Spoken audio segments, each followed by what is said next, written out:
আজকের দিনে দাঁড়িয়ে কথা বলা আমার জন্য অত্যন্ত গৌরবের। আমরা এখন অনেকেই আছি যারা ছাত্র ও শিক্ষক। আজ আমি আপনাদের সামনে এমন এক মহামানবকে নিয়ে কথা বলতে এসেছি যারা আপনারা সকলকেই চেনেন। তিনি আর কেউ নন, আমাদের জাতীয় কবি কাজী নজরুল ইসলাম।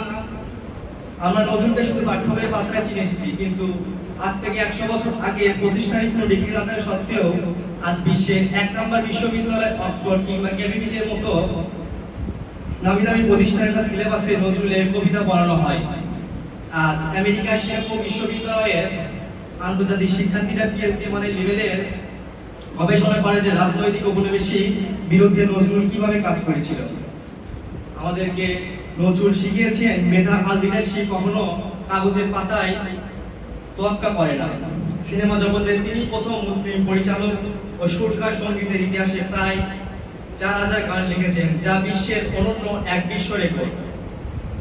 তিনি শুধু কলম সৈনিক ছিলেন না, প্রথম বিশ্বযুদ্ধে অংশ নেওয়া একজন সৈনিক ছিলেন। যুদ্ধক্ষেত্রে শেষ করে তিনি লিখেছেন বিদ্রোহ কবিতা। ইতিহাসে একমাত্র কবি যিনি যাকে ব্রিটিশ সরকার তার কবিতা ব্যান করতে বাধ্য হয়েছিল, কারণ ব্রিটিশ সরকার নজরুলের কলমের তেজকে অনেক পরিমাণে ভয় পেত। পরিশেষে বলবো, নজরুল আমাদের অন্যায়ের বিরুদ্ধে দাঁড়ানোর আর মাথা উঁচু করে দাঁড়ানোর কোনো প্রেরণা। ধন্যবাদ। আসসালামু আলাইকুম।